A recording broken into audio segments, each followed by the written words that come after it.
बड़ी खबर सामने आ रही है। रुक करते हैं रोहतक साइबर सेल में तैनात एएसआई ने सुसाइड किया। ये बड़ी खबर, खुद को गोली मारकर आत्महत्या की। 3 पेज का सुसाइड नोट और एक वीडियो मैसेज छोड़कर गए हैं। तो ये बड़ी जानकारी आप तक साझा करें, जहां पर आपको बताते चले कि रोहतक साइबर सेल में तैनात एएसआई ने सुसाइड किया है।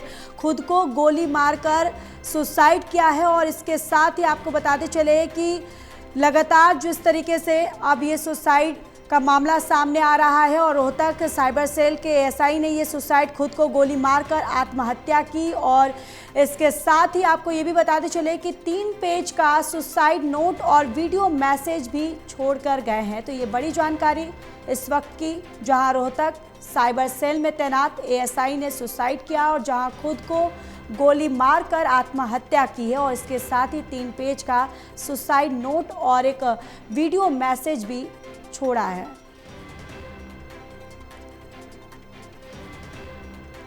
तो रोहतक साइबर सेल में तैनात एएसआई ने सुसाइड किया, खुद को गोली मारकर आत्महत्या की और 3 पेज का सुसाइड नोट और एक वीडियो मैसेज भी उन्होंने छोड़ा।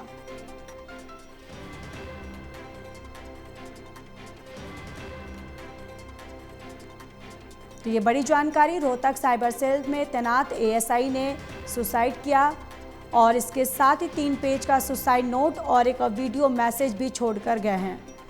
दरअसल खुद को गोली मारकर आत्महत्या की है। तो रोहतक से इस वक्त की ये बड़ी खबर, रोहतक साइबर सेल में तैनात एएसआई ने सुसाइड किया और इसके साथ ही उन्होंने 3 पेज का सुसाइड नोट और एक मैसेज भी छोड़ा है। खुद को गोली मारकर उन्होंने आत्महत्या की। तो रोहतक से इस वक्त की ये बड़ी खबर, साइबर सेल में तैनात एएसआई ने सुसाइड किया, खुद को गोली मारकर आत्महत्या की और 3 पेज का सुसाइड नोट और वीडियो मैसेज भी छोड़ा है। तो ये बड़ी और एक महत्वपूर्ण जानकारी आप तक साझा करें, जहां पर रोहतक साइबर सेल में तैनात एएसआई ने सुसाइड किया और 3 पेज का सुसाइड नोट और एक वीडियो मैसेज भी छोड़कर गए हैं। दरअसल खुद को गोली मारकर आत्महत्या की है और 3 पेज का सुसाइड नोट और एक वीडियो मैसेज भी छोड़कर गए।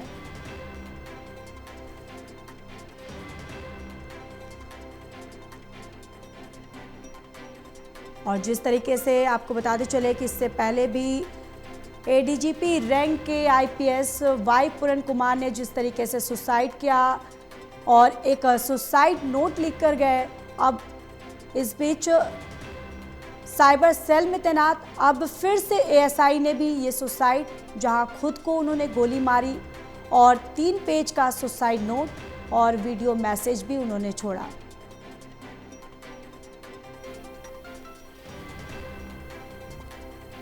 और इसी खबर पर ज़्यादा जानकारी के साथ एसोसिएट एडिटर देवेंद्र कथुरिया हमारे साथ जुड़ चुके हैं। देवेंद्र, क्या कुछ जानकारी है? देखिए ज्योति, अभी आईजी पूरन कुमार वाला मामला अभी इतना गर्म है। अभी आज 8वां दिन है, उनका पोस्टमार्टम नहीं हुआ, न संस्कार हुआ है। आज तो राहुल गांधी जैसे बड़े नेता भी आए हैं, लेकिन अभी खबर ये है कि रोहतक में एएसआई संदीप है, उसने खुद को 3 गोली मारी है, सुसाइड कर लिया उसने और एक सुसाइड नोट छोड़ा है जिसमें आईजी पूरन कुमार, क्योंकि रोहतक में आईजी थे तो इनका मामला चल रहा है, तो एएसआई ने गोली मारी है, खुद को सुसाइड नोट छोड़ा है, उसमें 3 गोली मारी है और ये कहा है कि आईजी पूरन कुमार महाभ्रष्ट ऑफिसर था, तो उन पर आरोप लगाए हैं। हालांकि मरे हुए व्यक्ति के बारे में अब उसने उनको महाभ्रष्ट बताया, जो रोहतक के आईजी थे, ये खुद एएसआई है। तो अभी पुलिस में अफरा तफरी का माहौल है, अभी जांच चलेगी, लेकिन सुसाइड नोट में उसने ये आईजी के बारे में लिखा कि महाभ्रष्ट अधिकारी थी। जी बिल्कुल देवेंद्र, ये जो वीडियो मैसेज उन्होंने छोड़कर गए हैं, उसमें क्या कुछ जानकारी निकलकर सामने आ रही है? क्या कुछ उस वीडियो मैसेज में है? देखिए, वो जो उसने जो कुछ वीडियो जारी छोड़ा है उसमें यही कहा है, पुलिस में दरअसल देखिए पब्लिक में पुलिस की छवि क्या है कि पुलिस करप्ट होती है, पैसे के लिए जाने क्या क्या बयान बदल देती है, कुछ अलग तरह के आरोप लगते हैं पुलिस पर। लेकिन उसने वीडियो में ये कहा है कि महाभ्रष्ट अधिकारी थे ये, मैं भी प्रताड़ित रहा हूं और भी बहुत सारे लोग हैं।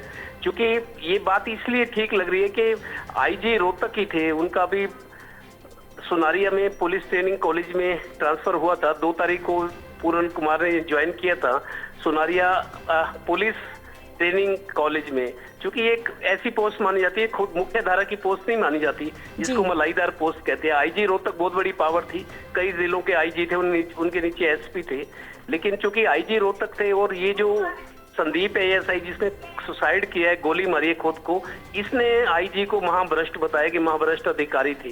तो मतलब देखिए, एक मौत के बाद दूसरी मौत, तो उसे ये लगता है कि पुलिस विभाग में करप्शन कहां तक है।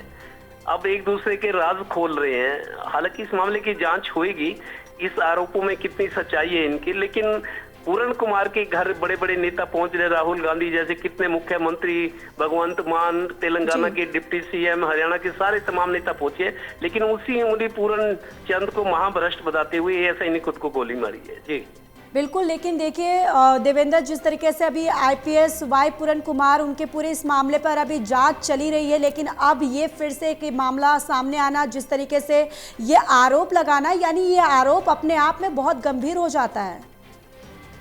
देखिए, आईजी पूरन कुमार तो उन्होंने खुदकुशी कर ली, वो तो नहीं है अब इस दुनिया में, लेकिन इस व्यक्ति ने जो ये आरोप लगाया है, इसकी भी जांच होनी चाहिए कि वाकई ऐसा था जो आरोप है। देखिए, आरोप लगाना आसान है, लेकिन आरोप को साबित करना पड़ता है। साबित करने के बाद प्रूफ, कोर्ट प्रूफ मांगता है, साक्ष्य मांगता है, बहुत सारी चीजें होती है। लेकिन अभी इसने आरोप लगाया और खुदकुशी कर ली, खुद आरोप लगा करके आईजी करप्ट थे। अब इन आरोपों की भी जांच होनी चाहिए, और जाहिर है चूंकि सुसाइड का मामला है, सुसाइड नोट भी मिला है, आईजी ने भी सुसाइड नोट छोड़ा और इन्होंने भी छोड़ा है, संदीप ने। अब मामलों की जांच होगी, और ये कोई अब जैसे आईजी का शव आज 8वां दिन, अभी तक पोस्टमार्टम नहीं हुआ, संस्कार नहीं हुआ, बड़े बड़े नेता पहुंच रहे हैं, पूरे ब्यूरोक्रेसी के अधिकारी, एडमिनिस्ट्रेशन के, पुलिस के बड़े बड़े अफसर पे आरोप हैं, दाग लगे हैं। अब ये सारा जांच का विषय है, लेकिन अब पोस्टमार्टम न करना, संस्कार न करना, जिद पर अड़ना, हालात कुछ इस तरह के हैं। रोहतक वाले केस के बाद अब जो लोग सहानुभूति जता रहे थे कि बेगुनाह थे, अच्छे अफसर थे, अब ये कह रहे जी महाभ्रष्ट थे। तो एक दूसरा केस सामने आया, जांच होगी, और मेरे को ये डर है कि कुछ इसके बाद कुछ और ना हो जाए, क्योंकि जब इस तरह के हालात बनते हैं तो साइड इफेक्ट्स उसके नजर आते हैं। जी बिल्कुल, लेकिन अब देवेंद्र देखा जाए तो कहीं ना कहीं पुलिस के लिए अब ये दोनों गुत्थियों को सुलझाना कहीं ना कहीं एक अब चैलेंज हो गया है। देखिए ज्योति, दोनों मामले रोहतक के हो गए अब, क्योंकि रोहतक में 5 महीने तक आईजी रहे थे, इसके बाद इनका ट्रांसफर हुआ। 2 अक्टूबर को आईजी पूरन कुमार ने वहां ज्वाइन किया था, 5 दिन की छुट्टी ले ली थी, 7 तारीख को ज्वाइन करना था और 7 को इन्होंने सुसाइड कर लिया।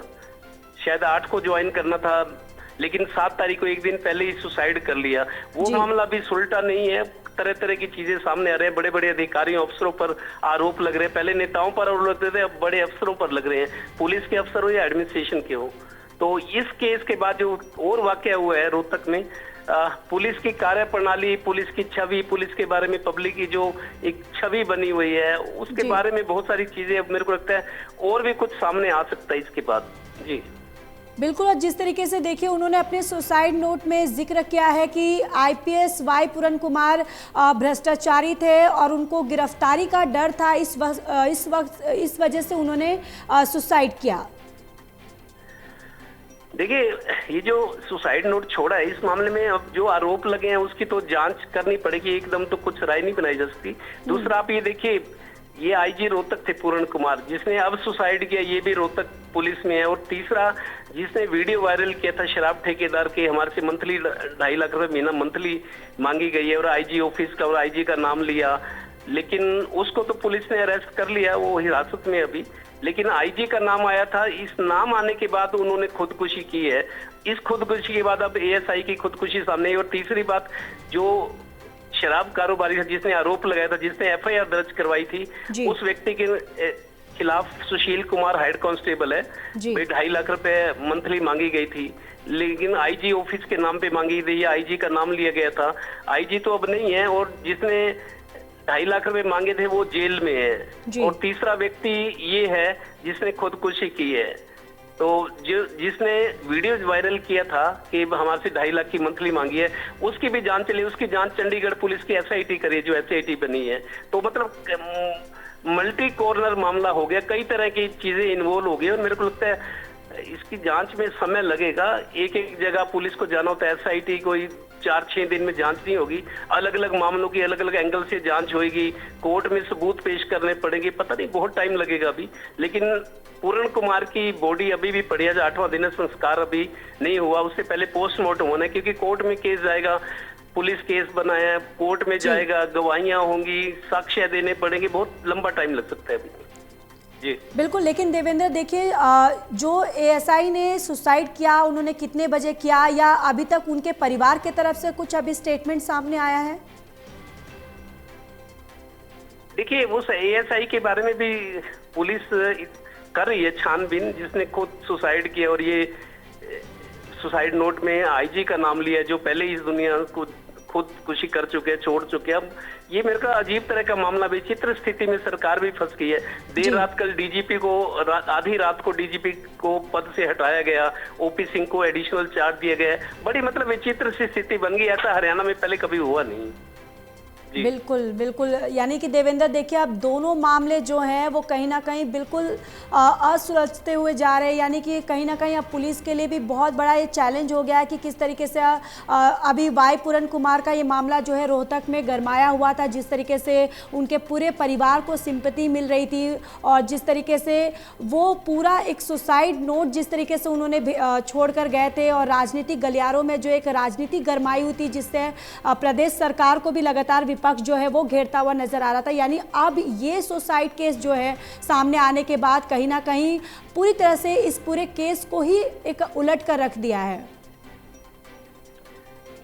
देखिए ज्योति, अभी जिस तरीके की सामने चीजें आ रही हैं, मेरे को कुछ ऐसा अनुमान लग रहा है कि हो सकता है कोई और कुछ हैरान कर देने वाली घटना ना जो है, जैसे ये रोहतक में आज हो गई है।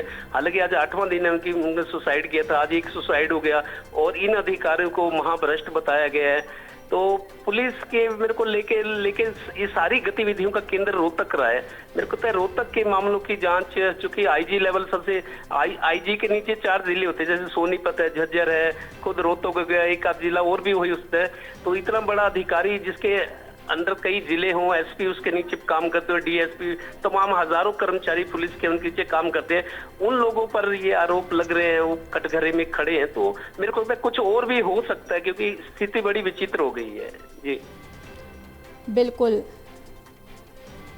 बिल्कुल देवेंद्र जी, अब देखिए लगातार अब जिस तरीके से अब एएसआई ने सुसाइड किया और उन्होंने जिस तरीके से 3 पन्नों का जो सुसाइड नोट उन्होंने भेजा और ऑडियो मैसेज भी उन्होंने भेजा है, यानी अभी फिलहाल देवेंद्र जांच कहां तक पहुंची है, या कुछ जांच इस पर हुई है, अभी शुरू हुई है? देखिए ज्योति, अभी तो ये घटना हुई है रोहतक वाली है, सही वाली अभी घटना हुई है, इसका भी पोस्टमार्टम होगा, इसकी बैकग्राउंड जानी जाएगी पुलिस में।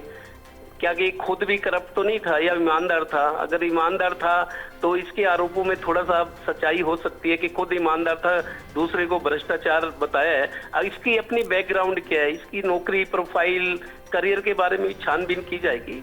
फिलहाल तो यह है कि चूंकि उसने खुदकुशी की है तो इसका भी पोस्टमार्टम होगा, सारी कार्रवाई होनी है। अभी एक मामला भी सुलटा नहीं, सॉर्ट आउट नहीं हुआ, इतना बड़ा मामला हो गया, पूरे देश का मामला हो गया, हरियाणा से बाहर निकलकर ये दूसरा मामला आ गया। हालांकि वो आईजी लेवल के अधिकारी बहुत बड़े अधिकारी। चलिए देवेंद्र, मैं लौटूंगी। एएसआई ने सुसाइड करने से पहले जो वीडियो मैसेज उन्होंने छोड़ा था वो हम अपने दर्शकों को सुनाते चलते हैं। मैं संदीप कुमार आपको एक सच्चाई से अवगत कराना चाहता हूं, और सच्चाई की कीमत बहुत बड़ी होती है। उसके लिए आहुति मैं पहले ही अपनी डाल रहा हूं। भाई भगत सिंह ने भी अपना त्याग कराया था, भगत सिंह ने भी अपना जीवन खत्म करना पड़ा जब ये देश जाग गया था, और आज ये देश जब जागेगा जब हम सच्चाई की राह पर कुर्बान होंगे, जब ये देश जागेगा, नहीं इतने ये देश जागे नहीं। एक भ्रष्ट पुलिस अफसर जिसने सदर थाना मर्डर में इसने पैसे लिए, इसने राव इंद्रजीत को निकालने के लिए 50 करोड़ की डील कर रखी थी, जहां पे एक ईमानदार पुलिस अफसर जो इसके सामने अड़ा वो नरेंद्र बिजानिया था, जहां पे इन्होंने कभी भी इतने दिन पोस्टिंग रही, कोई भी इनको भ्रष्टाचारी तो छोड़ो भाई सब, मतलब यो आदमी तो इस आदमी था ईमानदार, अपनी तनख्वाह में गुजारा करनी है, इसने जो भला उसका तो मुलाजिमा का भला कराया। लेकिन आईजी जिस दिन तक पोस्टिंग हुआ उससे दिन तक इन्हें क्या कराया, इन्हें अपने जातिवाद पे देखा भैया इस ऑफिस में जाति के इनको हटाओ इनको हटाओ इनको हटाओ, अपना ले जो करप्ट आदमी छाट छाट कर वो लगाने स्टार्ट कर दिए। उन आदमियों ने क्या कराया, फाइल जिनका उन्हें बेरा था इस फाइल में कोई क्लेरिकल मिस्टेक है, कोई जिम्नी रहेगी, कोई और चीज रहेगी, वह चीज करके न मुलाजिम बुलाए, टॉर्चर करें, पीछे मांगे। हाँ, महिला पुलिस कर्मियों का भी ट्रांसफर के नाम पे यौन शोषण हुआ वहां पे। इनकी जब CDR IPDR चेक करी जाओगी आपको कंफर्म हो जाएगा। मेरी बातों में सच्चाई है, बिल्कुल सच्चाई है मेरी बातों में, मैं झूठ नहीं बोल रहा किसी बात पे भी। इन्होंने वहां पे ऐसा कारम मचा दिया। अरे इस कोई मुलाजिम जंदा किसी तक भैया चीज कोई अर्ज मर्ज के लिए जंदा नहीं भाई, बाहर सुशील खड़ा पीछे दे भाई, पीछे दे भाई। अरे खसमो, थम न्याय की कुर्सी बैठे हो, थम क्या के पीछे मांगो भाई। एक आदमी पहले व्यापारी वर्ग एक बनिया है, बेचारा परेशान है, वो उसने पहले गुंडे जान तमान की धमकी दे रही है, उसने बुला के नर थामो टॉर्चर करने लग रहे हो भाई। के हंगा बता रहा भाई, या कुर्सी मिल रही है जहां तो मिल रही है, होगी बेतरी इसी गाड़ी आई है, होगा इसका साड़ा बे मिल ले भाई, हो गए भैया आयोग में। ये इस दुनिया में सबसे ठंडे राज्य है क्या ये अड़गे? ये राज्य नहीं है भाई, जनता राजा होती है, न्याय जनता करती है हमेशा। और आज मैं आपको सच्चाई बता रहा हूं, आपको सच्चाई से रूबरू करवा रहा हूं। इनकी भ्रष्टाचार की जड़ें बहुत गहरी हैं। जो दरखास्त इनके खिलाफ कंप्लेंट हुई थी उसी भ्रष्टाचार से डर के इसने सुसाइड कराया है। एक चीज और मैं बता देता हूं, जब हमने सुशील को पकड़ा था वहां पे गनमैन को, तो इसने रास्ता मृत्यु बताई। बोला एक चीज तो और रहेगी, मां के रहेगी भाई। बोला मैं ना एक जगह तो और मंथली कलेक्शन करके लेके आया था और वो पीछे डैशबोर्ड में रह गई। धर्मेंद्र ड्राइवर उस गाड़ी ने लेकर उड़ गया है। धर्मेंद्र और सुशील कुमार उस गाड़ी में 2 आदमी थे। जब इसको पकड़ा गया, इसको शामिल जांच होने के लिए नोटिस दिया था। इन्होंने बोला ठीक है कोई दिक्कत नहीं, बोले आप सर बैठे हैं 10 मिनट में बाहर में, चालू मेरा बाल पाड़ सकते हो। भाई हमने क्या ना बाल पाड़ना, तेरे खिलाफ पब्लिक आदमी कंप्लेंट कर रहे हैं और हमारा पुलिस की ड्यूटी है, हम पकड़ांगे भाई, आगे अफसरादी सुपुर्द कराएंगे भाई, आगे तेरे खिलाफ न्यायिक जांच होगी, सच्चाई जो होगी वो आगे शमिया होगी। लेकिन इनका भाई अहंकार इतना करड़ा था, अगर कुछ नहीं। हाँ, जब नहीं देखा भाई तेरे पटली तेरा पाप का गड़ा भर लिया, प्रकाष्ठा होगी तेरी। जब इस आदमी ने केवल और केवल भाई तू बदनाम होगा और परिवार की राजनीति में भी नुकसान पड़ेगा, सारी चीजों में नुकसान पड़ेगा, इसने अपने परिवार को सबको बचाने के लिए सुसाइड की है। ये बात नहीं है कि भाई इसके साथ अरे बड़ी बड़ी जांच चल रही है, आदमी की लुगाई भी जेड़ा में गई तो लुगाई तो ही बुर रहा था भाई है। इसकी घरवाली को भी डर है कहीं इसकी भी भ्रष्टाचार का भंडा ना फूट जाए। आयोग में बैठकर ने इनके घरवाले ने, इसके फादर ने, सब ने भ्रष्टाचार किया। इनकी भी जांच होनी चाहिए संपत्ति की भाई।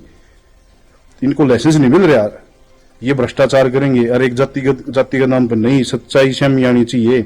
इसने भ्रष्टाचार कराया था, परेशान कराया है सबको, इसने रिश्वत ली है, भ्रष्टाचारी आदमी था यो। और मैं कति सच्चाई कह रहा हूं, जो पैसे THC वहां से सोनारिया THC ने इसको ले आके दिए हैं सुशील को, वो पैसे इसके पास पहुंचे हैं। इसका डैशबोर्ड, गाड़ी के डैशबोर्ड में पैसे थे, वो पैसे इसकी लड़की ने लिए हैं। यू पैसे तो लूट गया, कहीं पीछा बिरा लग गया जब इसने सुसाइड करी है। मेरी बात सच्चाई है और भाई मैं अपनी आहुति दे रहा हूं इस चीज पे, क्योंकि मन बेरा पट गया कौम में और हमारी देश की जनता होती भाई जागे भाई। कोई बात ना भाई, मेरे तो दादर भी देश खातर लड़े हैं भाई, छोट पोता भी लड़ पड़ा कि मैं बात कौन है। हाँ, परिवार के लिए फक्र, मैं अपने पर फक्र महसूस करता हूं कि मैं ईमानदारी के साथ खड़ा रहा हूं। मैं ईमानदार आदमी था, ठीक है। अगर मैं ईमानदार नहीं होता तो मेरा बैंक के वो करवा के देख लो, मेरे सिर पर कर्जा से, ठीक है। इसी कोई बात को ना, लेकिन हिम्मत है, वो अपने बच्चे ने पढ़ाने लग रहा हूँ, सारी चीज करने लग रहा हूँ, मैं सक्षम हूँ, एक जमींदार का बेटा हूँ। लेकिन मैं यूं नहीं भ्रष्टाचारी हूं।